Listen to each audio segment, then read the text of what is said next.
Hai, Assalamualaikum dan selamat sejahtera. Baiklah, kali ini cikgu akan terangkan berkenaan dengan tajuk tingkatan 4 iaitu ledger. Bagaimana kita nak sediakan ledger daripada ayat urus niaga. So kalau pelajar boleh rujuk buku teks tingkatan 4 contoh 5 pada muka surat 154 hingga 156. Baiklah, kalau pelajar lihat pada muka surat 154, ini adalah contoh 5 berkenaan dengan ayat-ayat urus niaga. Jadi macam mana kita nak rekodkan ke dalam ledger? Okey, di sini kita lihat dulu soalan dia. Mac 1, baki-baki akaun adalah seperti berikut. Okey, pada soalan dah dinyatakan berkenaan dengan baki. Jadi angka-angka yang ada di dalam ni, ada 4 ni, iaitu tunai di bank adalah bank, tunai di tangan adalah tunai, perabot, dan kita ada akaun belum terima Farisha. Maka 4 ini adalah aset dan kesemua 4-4 ini kita akan pindahkan sebagai baki BB. Tapi pelajar kena alert pada satu hari bulan kita sepatutnya ada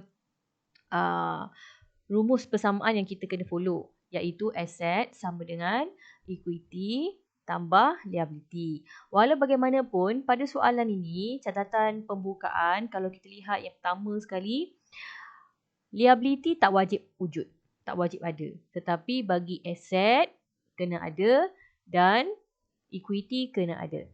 Dalam soalan ni dah diberi 4 maklumat berkenaan dengan aset, tetapi tiada maklumat berkenaan dengan equity dan tiada maklumat berkenaan dengan liability. Maka 4-4 aset ni semua kita akan campurkan. Bila kita campurkan ke 4-4 ni, maka kita akan dapat jawapan untuk jumlah aset. So 4-4 jawapan ni kita akan dapatkan sebagai jumlah aset dan dia samalah juga dengan equity. Liability tak wajib ada liability tak wajib ada pada satu hari bulan. Liability boleh kosong. Okey, sekarang ini kita ada aset dan equity. Maka aset itu samalah dengan equity. Okey, mari kita kira. Okey, 25,000 kita tambahkan dengan 2,500, kita tambahkan dengan 5600 dan kita tambahkan dengan 1,400.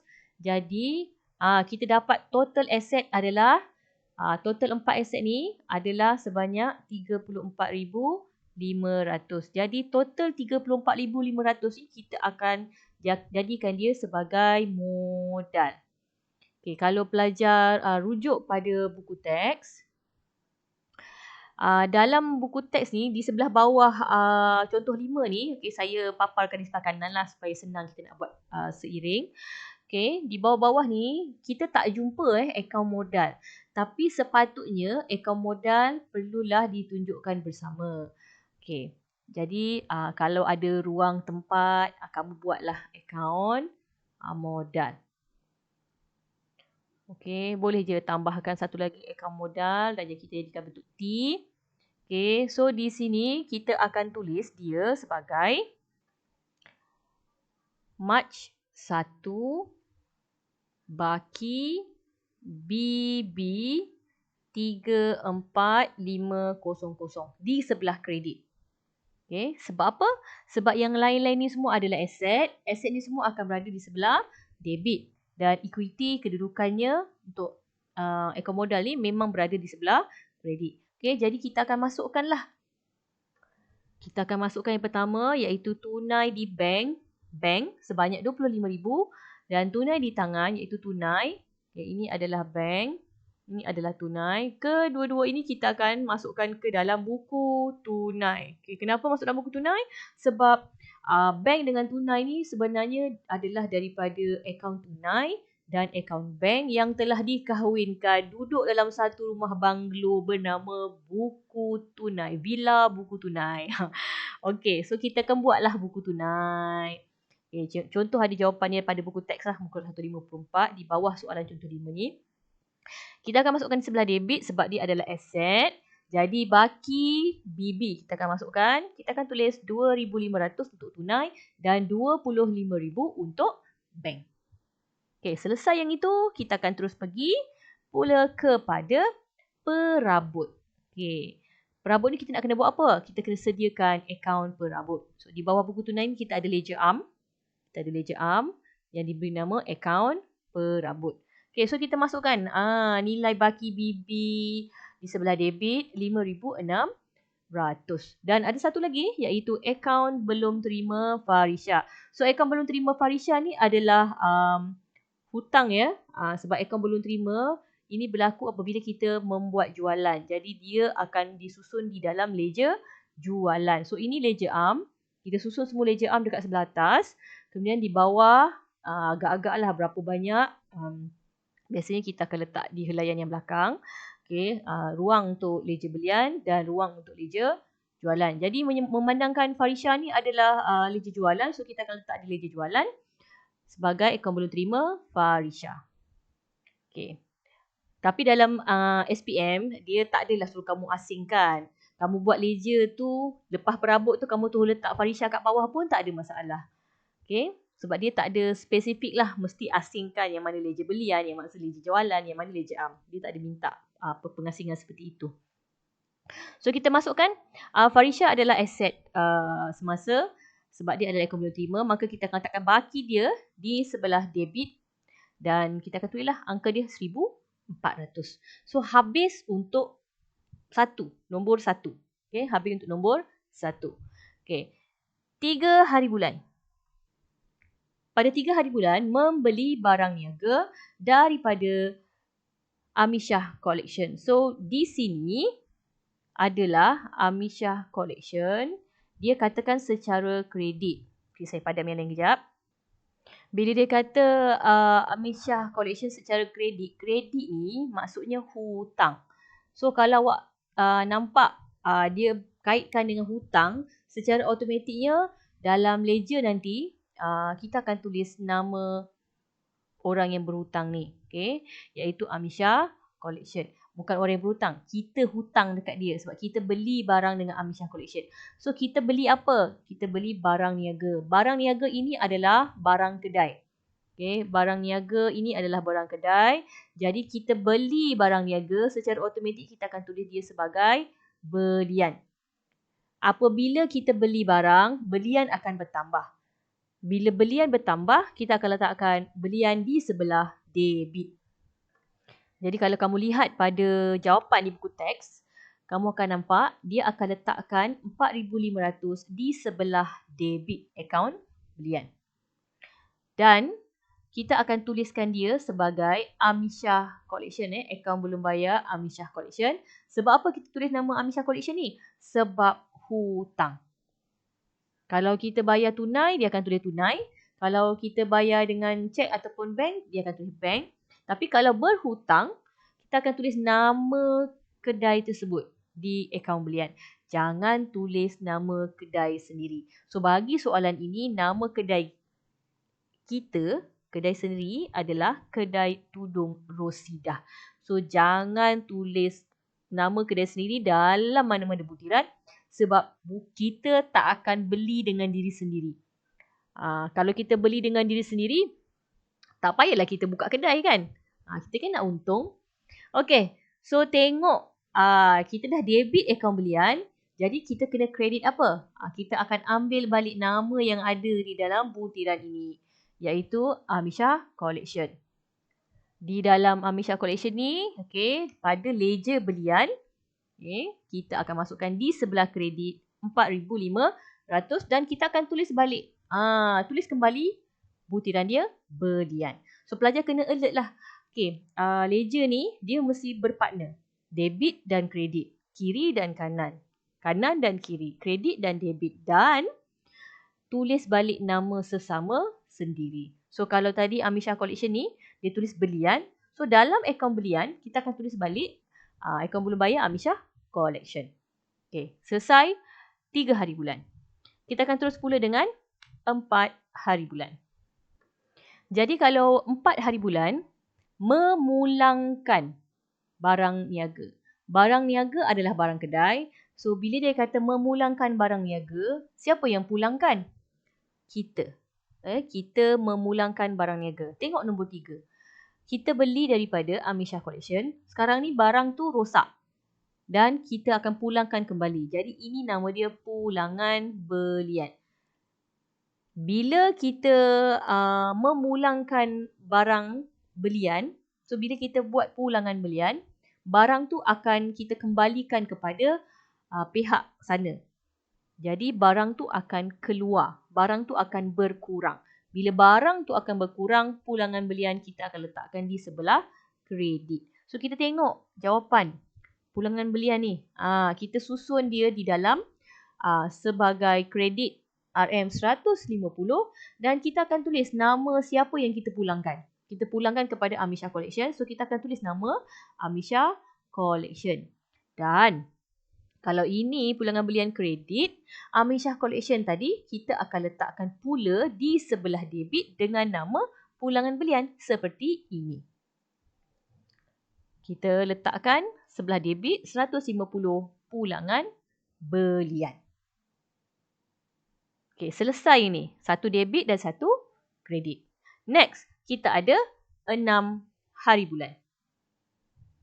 Jadi untuk 6 hari bulan, jualan barang niaga. So barang niaga adalah barang kedai dan berlaku urusan jualan. Jadi kita akan tulis dia sebagai jualan. Okey, bila kita jual barang, barang dalam kedai kita akan berkurang. Maka kita akan letakkan di sebelah kredit akaun jualan. Okey, kita nak tulis butiran dia. Kalau kita lihat ada diberi nama Nurwani, tetapi dia kata secara tunai. Kalau secara hutang, barulah kita tulis nama Nurwani. Tapi sebab ini secara tunai, kita akan fokus kepada tunai, iaitu buku tunai. Okay, bila kita jual barang kepada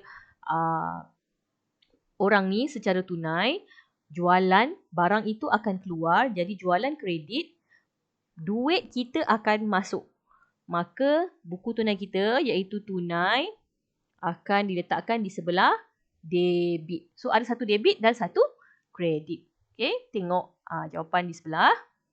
So kita lihat kat sini, okey, kita akan letakkan di sebelah kredit nilai dia 1,300 secara tunai dan kita akan pergi pula ke buku tunai, letakkan pula di sebelah debit.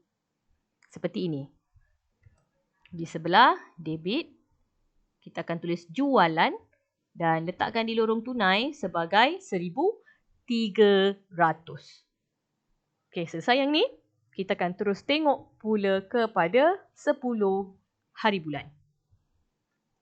Pada 10 hari bulan, beli barang niaga. So, bila kita kata beli barang niaga, automatik dia adalah barang kedai dan kita akan tulis dia sebagai belian.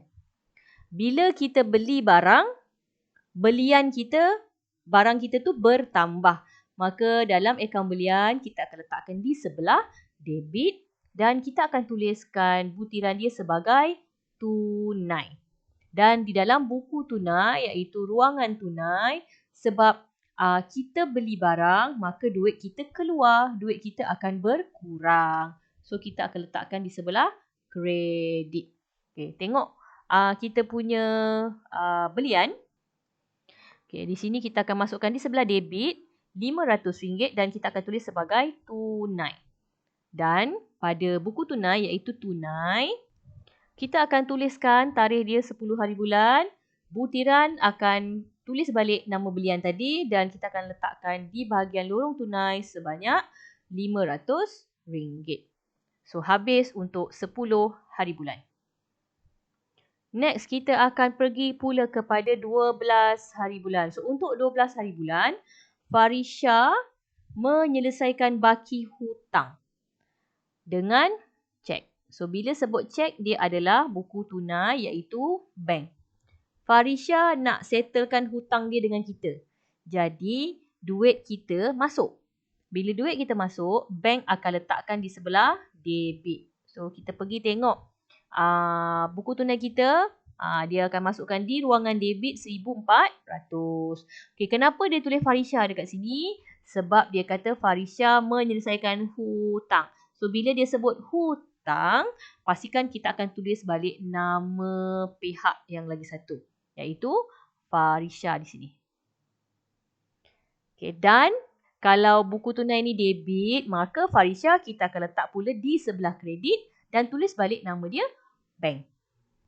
Seperti ini. Okey, kita masukkan sebelah kredit 1004, nama dia butiran sebagai bank pada tarikh 12 Mac. Okey, habis berkenaan dengan 12 hari bulan. Kita akan lihat pula pada 13 hari bulan.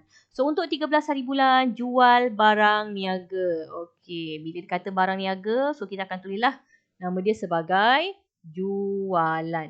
Okey, bila kita jual barang, barang berkurang, maka jualan kena kredit. Okey. Dan kat sini dia kata secara kredit hutang. Bila dia kata secara kredit atau secara hutang, kita akan tulis nama yang pihak satu lagi, iaitu Intan Butik. So, kita akan bukalah Intan Butik ni. Secara automatiknya kalau jualan kredit, Intan Butik kena letak debit. So, kita lihat pada jawapan kat sebelah kanan ni. So, Intan Butik kita buka, dia akan letakkan di sebelah debit sebanyak 2,000 dan kita akan tulis nama dia sebagai jualan. Dan pada akaun jualan, kita akan tulis kembali di sebelah kredit seperti ini. Kita masukkan 2,000 di sebelah kredit, tulis balik nama Intan Butik. Tarikh dia 13 hari bulan. So, settle lah untuk 13 hari bulan. Okay, next. Pada 16 hari bulan pula, Intan Butik memulangkan kembali. Intan Butik memulangkan barang niaga. Kalau tadi kita jual dengan Intan, sekarang ni Intan pulangkan balik. Jadi bila Intan pulangkan barang, ini adalah pulangan jualan. Okey, situasi di sini. Bila Intan pulangkan barang kepada kita, barang tu akan masuk balik. Bila barang tu akan masuk balik, kita kena letak di sebelah debit pulangan jualan. Jadi, siapa yang pulangkan? Yang pulangkan adalah Intan Butik. Automatiklah Intan Butik akan letak pula di sebelah kredit. So, kita lihat di sebelah kanan ni jawapan ni. Okay, pulangan jualan debit. So, kita akan letak debit 100.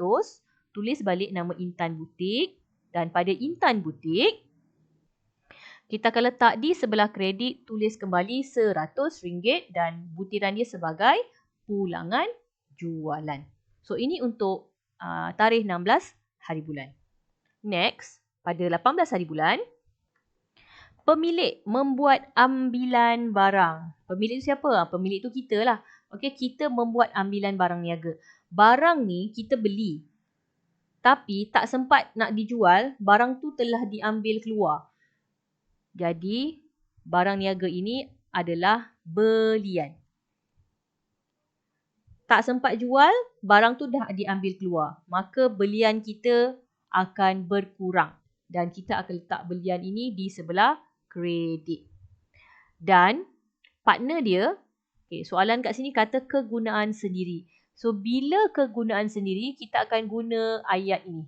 Bukan ayat perkataan ini. Iaitu ambilan. Kita ambil je. Okay? Dan ambilan ni bertambah, maka ambilan ni akan letak di sebelah debit. So, kita tengok jawapan dia. Okay, di sini kita ada ambilan. Ambilan kita letakkan di sebelah debit ni. Kita akan tulis nama dia belian. Dan pada akaun belian, kita akan letak kembali di sebelah kredit RM30 dan kita akan tulis kembali nama dia iaitu ambilan. Okay, so partner dia lah satu debit dan satu kredit. So next pada 19 hari bulan, cek yang diberikan oleh Farisha didapati tidak laku. So kalau tidak laku, okay, sebelum ini Farisha bagi kita duit. Jadi kita dah pergi tambahkan di dalam bank. Sekarang ni bank call kita. Saudara, kamu punya cek yang kamu dapat ni daripada Farisha ni, cek ni dah kena reject sebab tarikh dia salah lah ataupun cek itu palsu lah apalah. So dia beritahu lah, bila cek tu reject, kita kena keluarkan balik duit yang kita dah tulis kat dalam buku tunai tu. Okay, duit yang kita dah tulis kat dalam buku tunai, kita dah masukkan, kita kena batalkan, kita kena cancel, kita kena keluarkan balik duit yang kita dah tulis dalam buku tunai. So kita akan keluarkan balik duit tersebut. Maka buku tunai kita iaitu bank akan letak di sebelah kredit. Dan kenapa? Sebab kita nak keluarkan balik nilai tersebut. Kita akan letakkan di sebelah kredit. Dan bila kita keluarkan,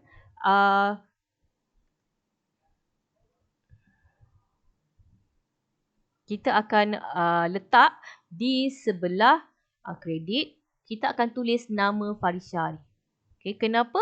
Sebab kita dah batalkan dia. Kita akan pulangkan balik cek yang rosak tu kepada Farisha. So di sini kita akan letakkan di sebelah kredit buku tunai. Tulis 1,400. Kita akan tulis nama Farisha sebab kita pulangkan balik cek dia tu. Okay, di sini dibuat kurungan sebagai cek tak laku. Ini tulis pun boleh, tak tulis pun tak apa cek tak laku ni. Sebab ini hanya sekadar makluman lah untuk kita tahu bahawa kenapa sebelah ni dah ada 1,400 Farisha, sebelah sini pun kita tulis lagi 1,400 Farisha. Sebagai makluman bahawa cek itu cancel, kena reject. Sebab tu kita tulis sebagai pembatalan di sebelah kredit. Okey, apabila kredit di sini, maka Farisha ni kita akan debit. Farisha kita akan debit semula. Macam ni kan, tulis nama Farisha kan. Dan kita akan buka akaun Farisha tadi, kita akan debitkan kembali angka ini. So sini nilainya debit dan kita akan tulis daripada bank. Okey, kita boleh buat catatan jugalah. Di sebelah bank ni kita boleh buat kurungan, cek tak laku juga. Nak tulis boleh, tak tulis tak apa. Yang dalam kurungan ni tak wajib dan dia tak ada markah. So kali ni kita lihat pula pada tarikh 24 hari bulan menjelaskan hutang sepenuhnya. Siapa yang menjelaskan hutang?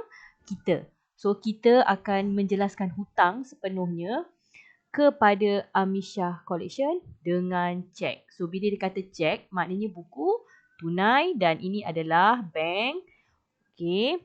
Bila kita membayar hutang, maknanya duit akan keluar. Maka buku tunai akan letak di sebelah kredit. Bank ni akan letak di sebelah kredit.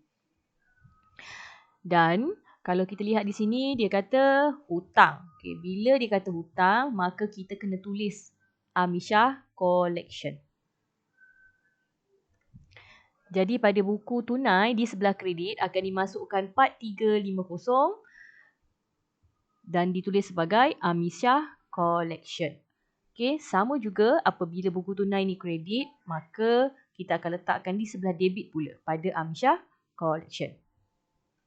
Seperti ini. So kita akan tulislah 4350 24 hari bulan sebagai bank. So kita akan tulis balik yang debit pergi kredit, yang kredit akan pergi debit dan tulis balik nama dia sebab dia partner berdua.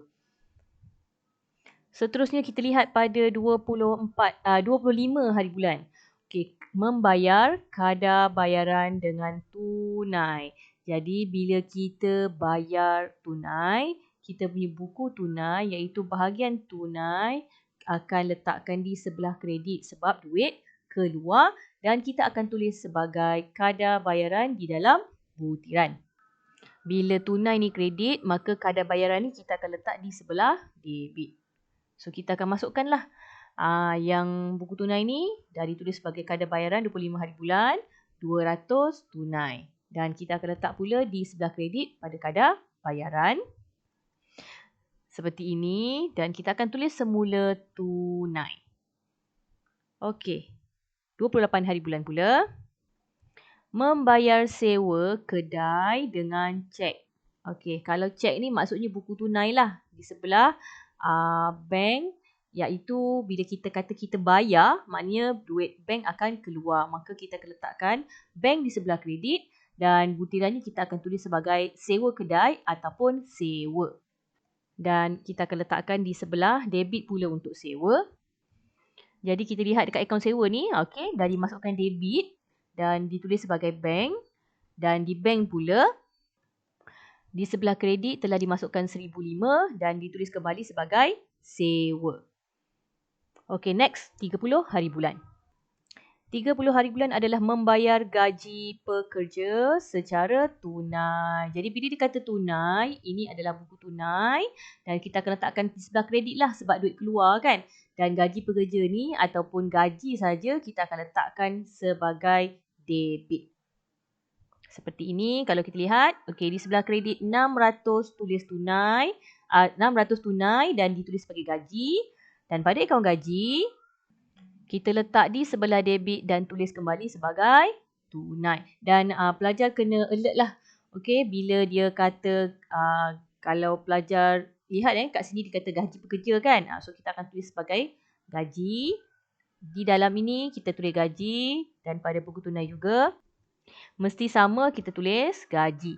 Dan sewa juga yang pada 28 hari bulan tu, kalau kita tulis sewa kedai, kita akan kekal lah sewa kedai di dalam butiran ni. Tapi disebabkan kita tulis sewa di sini, maka pada akaun sewa, yang ni juga kita akan tulis sewa sahaja. So dia mesti sama perkataan tu mesti sama.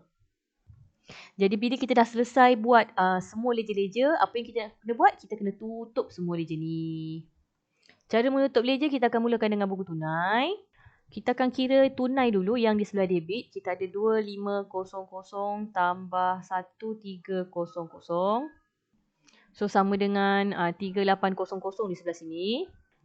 Manakala tunai di sebelah kredit pula kita kira 500 tambah dengan 200 tambah dengan 600. Okey, kita akan dapat 1300.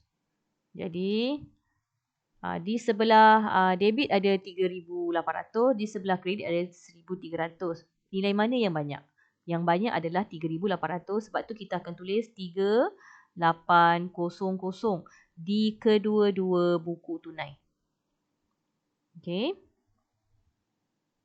Kemudian kita bandingkanlah antara 3,800 dengan 1,300 ni, kita tolakkan. 3,800 tolak 1,300, maka kita akan dapat 2,500. Jadi 2,500 ni akan ditulis sebagai baki HP di sini. So masukkanlah 2,500 sebagai baki HP dan kita bawa turun ke bawah 2,500 dan baki ini kita akan bawa ke bawah ni sebab kita akan sambung pada bulan akan datang. So dia akan tulislah tarikh April 1 baki BB iaitu bulan yang baru. Dan cara yang sama kita akan buat pula untuk pengiraan bank. So bagi bank, okey 25,000 tambahkan dengan 1,400, kita akan dapat 26,400. Okey 26,400 dan di sebelah kredit pula 1,400 tambah 4,350 ditambahkan pula dengan 1,500 dan kita akan dapat 7,250. 7,250. Mana lebih tinggi antara kedua ni? Yang lebih tinggi adalah 26,400. Jadi 26,400 ni ditulislah kat dalam ni. Di kedua-dua debit dan kredit bahagian bank. Dan kita akan bezakan 26,400 dengan 7,250. Kita akan tolakkan. 26,400 tolak 7,250. Jadi kita akan dapat 19150. Dan nilai yang 19150 ni kita perlu letak di tempat yang kurang. So yang kurang ni dekat yang kredit kan. So kita akan masukkanlah 19150 di sini. Dan kita akan tuliskanlah dia sebaris dengan baki HB ni sebab tadi dah ada kan. Kita sambung saja dan jangan lupa bawa juga turun ke bawah untuk sambungan baki bulan hadapan. Okay, so itu adalah pengiraan untuk imbangan buku tunai. Cara yang sama kita buat pula untuk akaun perabot dan ledger-ledger am yang lain. So saya tunjukkan akaun perabot. Okay, di sini dah tak ada angka lain antara debit dengan kredit, maka dia akan kekal sebagai 5600. 5600. Dan kita akan imbangkan terus. Yang ini lepas kita bezakan memanglah 5600. Tulis terus sebagai baki HB dan dia adalah hujung bulan. Jadi dia akan tulis sebagai Mac 31. Dan kita bawa ke bawah April 1 sebagai baki BB lah. Baki untuk bulan April, bulan yang baru ni 5600. Kita akan tulis kembali di sini. Dan begitu jugalah untuk akaun-akaun yang lain. Pelajar boleh teruskan untuk menutup semua akaun-akaun ini dengan siap. Okey, itu saja daripada saya. Selamat mencuba latihan contoh pada muka surat 154 hingga 156. Contoh telah diberikan jawapan dan cuba saja kita selesaikan sehingga dapatkan imbangan yang terakhir HP ke BB. Good luck semua. Jumpa lagi pada video yang akan datang.